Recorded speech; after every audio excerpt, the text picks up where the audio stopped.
campanha para a manutenção do nosso grupo. Participe acessando nosso site.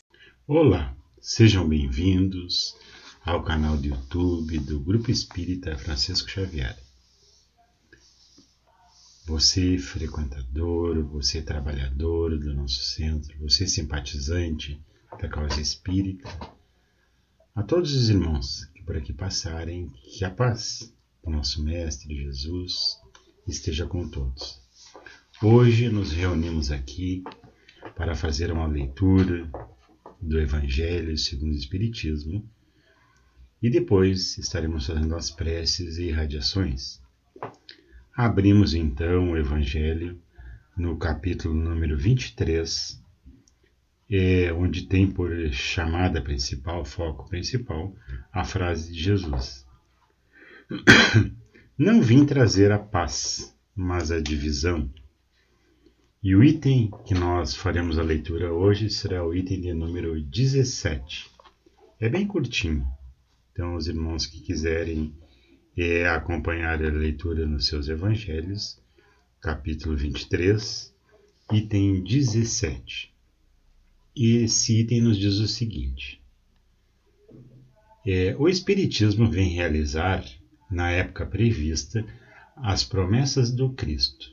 Entretanto, não o pode fazer sem destruir os abusos. Como Jesus, ele se defrontou com orgulho, o egoísmo, a ambição, a cupidez, o fanatismo cego, os quais, levados às suas últimas trincheiras, tentam barrar-lhe o caminho e lhe suscitam entraves e perseguições. Também ele, portanto, tem de combater, mas o tempo das lutas e das perseguições sanguinolentas já passou. São todos de ordem moral, as que terá que enfrentar as dificuldades, que a doutrina em si vai enfrentar no exercício do trabalho como trabalhador da última hora. Continuando então. E o fim de todas elas se aproximam. As primeiras duraram séculos, estas durarão apenas alguns anos, porque a luz, em vez de partir de um único foco, jorra sobre todos os pontos do globo e abrirá mais depressa os olhos aos cegos.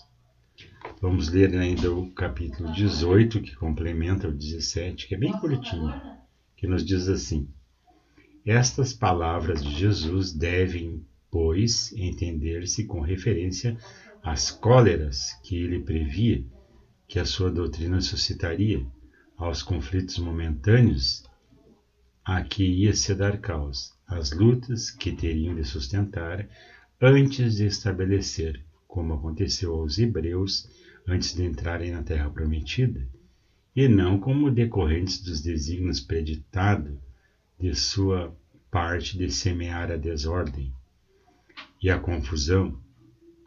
O mal viria dos homens e não dele, e que era como um médico que se apresenta para curar, mas cujos remédios provocam a crise salutar, removendo os maus humores do doente. É aquele texto, ele está se referindo lá no início do capítulo, que diz assim, Jesus dizia assim: eu não vim trazer a paz, mas a guerra, eu não vim trazer a união, mas a divisão. Então, vindo de Jesus, que trazia o amor em seus lábios, esses termos pareciam bem deslocados para estar no Evangelho. Mas Jesus sempre falou por parábola, Jesus sempre falou numa linguagem simbólica e continua nos falando, através do Evangelho segundo o Espiritismo, desses termos, que na realidade é aquilo que Jesus previa no final dessa era que o Espiritismo viria realizar, nem antes nem depois, mas na época prevista, as mensagens do Cristo. Lembram que ele disse que mandaria um Consolador? E nós falamos, nós estudamos, nós usamos a nossa compreensão, a nossa razão para nos localizar dentro da doutrina e na figura, nas propostas do Cristo Consolador, que a doutrina nos traz. Logicamente que o orgulho ainda está presente no nosso mundo, o egoísmo, a ambição, o fanatismo cego, se faz presente, porque a nossa evolução não se dá numa caminhada de igual velocidade para todos os indivíduos. Cada um está caminhando em direção às luzes mais altas, de acordo com a sua necessidade, de acordo com a sua compreensão, e à medida que os nossos irmãos de caminhada vão evoluindo na sua concepção e vão mudando os seus hábitos e as suas atitudes comportamentais, isso de alguma forma os torna diferentes. E nós convivendo com pessoas diferentes que emanam um tipo de energia mais pura, mais equilibrada, isso vai fazer com que essas pessoas sejam notadas. E essas pessoas sendo notadas, de alguma forma vão chamar a atenção. E a sua conduta, a sua palavra, o seu trabalho, vai mexer com os exemplos de nossos irmãos, nem sempre tão condizentes com a pauta do bem e a doutrina de amor do Cristo. E isso vai chamar atenção, isso vai mexer com o orgulho alheio, com o egoísmo alheio, e isso vai trazer para nós crises morais. Mas essas crises morais que Jesus nos fala não são crises pré-concebidas pelo Cristo. Não há uma predeterminação para que se passe por isso. Nós só vamos passar por essas dificuldades graças à nossa vagareza na compreensão das verdades eternas. E em função disso, quem vai causar essas dificuldades, quem vai ter esse equívoco de compreensão com relação à doutrina, com relação às pessoas de bens que acompanharão a caminhada de cada um de nós, vai ser nós mesmos. E esse mal será gerado e causado por nós mesmos, enquanto caminhamos em direção à busca da nossa reforma interior, da nossa evolução espiritual. É disso que Jesus fala. E é importante que a gente compreenda, e Jesus já sabia disso, porque não há mudanças sem conflitos. E não há caminhada adiante sem que as energias se renovem, sem que cada um de nós renove os seus impulsos, cada um de nós aprimore a sua compreensão, cada um de nós escolha por si só caminhar em direção a situações melhores, a pensamentos melhores, a vibrações melhores. É disso que o Evangelho nos fala. E ele nos chama a atenção no 18, que as palavras de Jesus devem, pois, entender-se referente à cólera, que ele previra que a sua doutrina suscitaria a conflitos momentâneos. Vejam, meus amados, que da época de Jesus para cá, quanto tempo passou. E a comprovação que o tempo nos dá é que essa reforma interior, essa mudança de compreensão é muito lenta.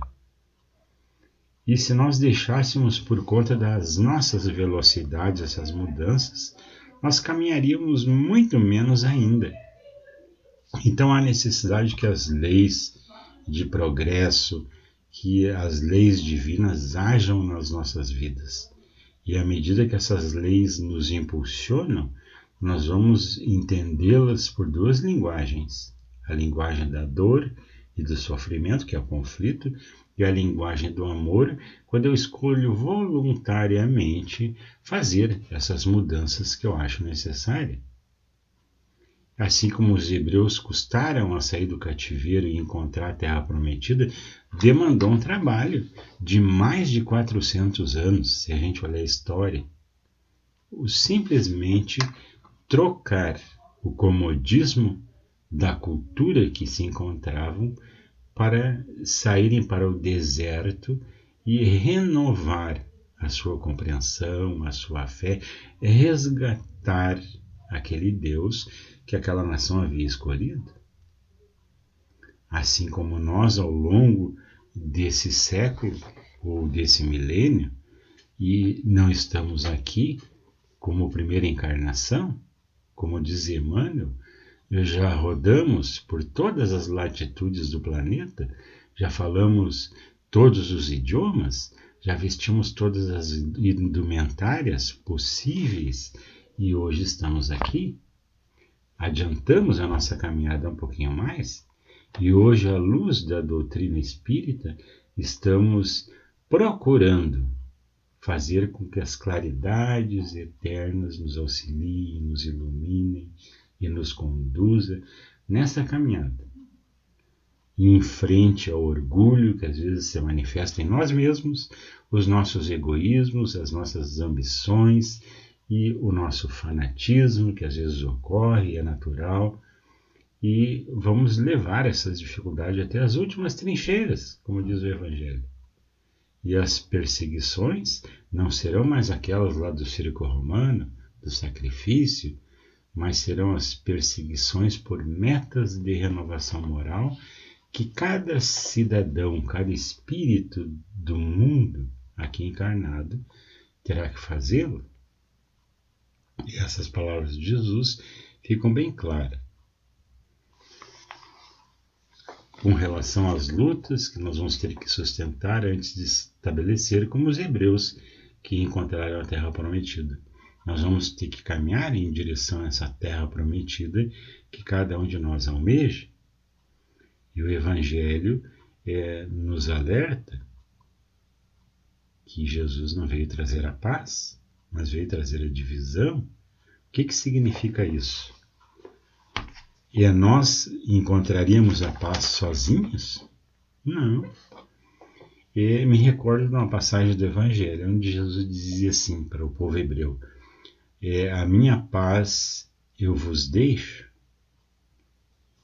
Para um povo que só queria guerra, para um povo que odiava a Roma, para um povo que estava pagando tributo para não ser destruído a Roma, era o fim das tradições dele permanecer naquele jugo romano. E eles queriam sair daquilo e só havia uma saída para o povo hebreu.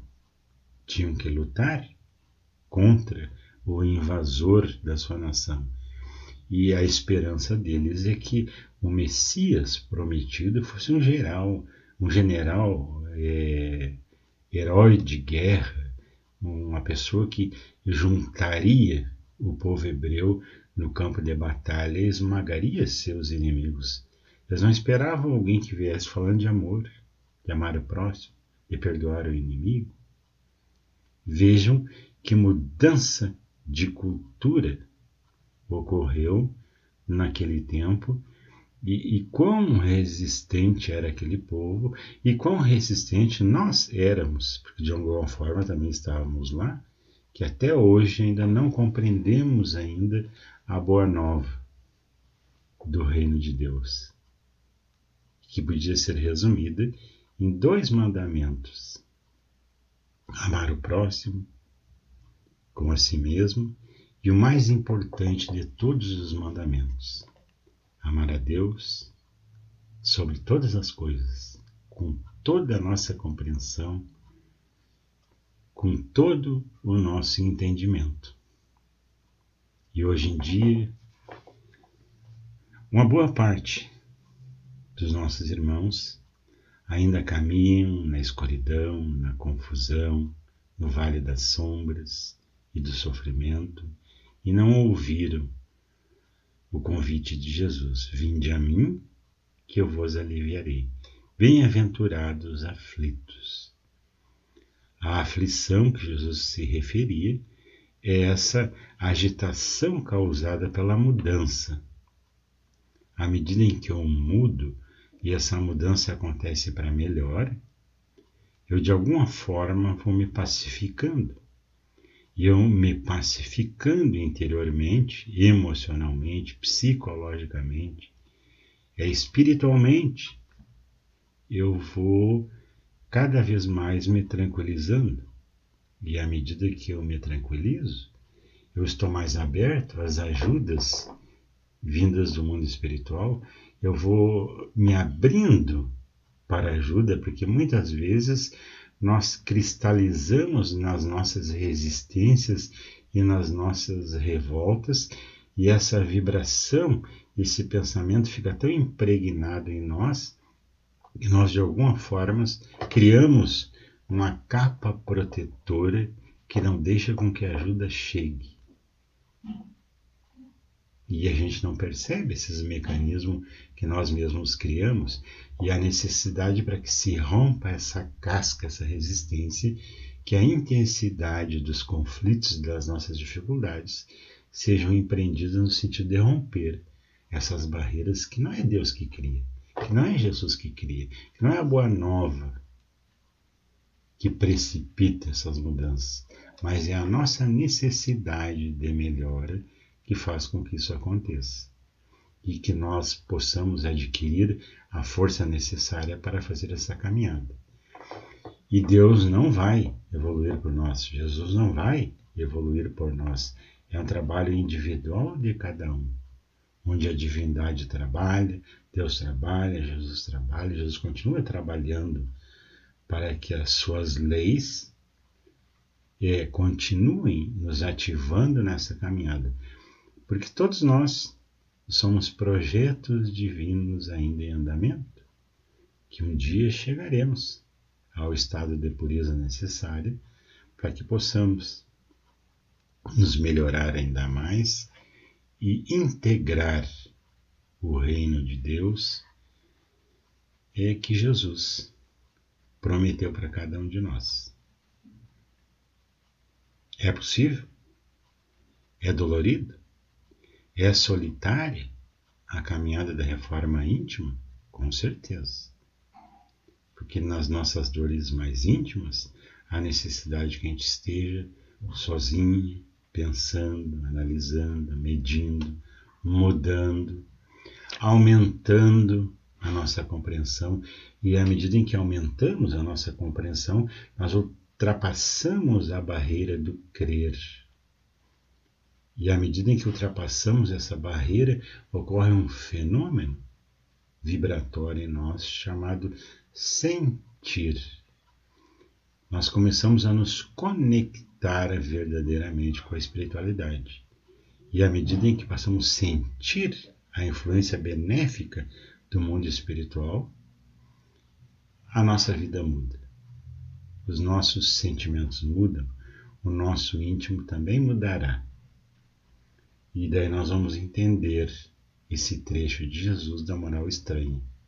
A necessidade para que a gente cresça, que nós empreendamos uma guerra interior, uma divisão interior, uma crise interior, para que nessa crise as energias se mobilizem e se renovem e o mundo mude para melhor.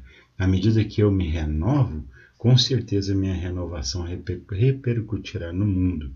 E à medida que essa repercussão encontra meu irmão, isso de alguma forma, então, vai fazer com que ele também se estimule vibratoriamente e se ajude. Então, por hoje era só, o nosso tempo se esgota. Vamos, então, às vibrações coletivas. Irmãos, vamos unir nossas almas confiantes para dedicar o nosso pensamento e sentimentos fraternos para quem precisa, quem está carente de saúde e de paz. Convidamos a todos os irmãos a manterem seus pensamentos e vibrações nas preces que faremos a Deus, a partir deste momento, em favor daqueles a quem endereçarmos as nossas vibrações.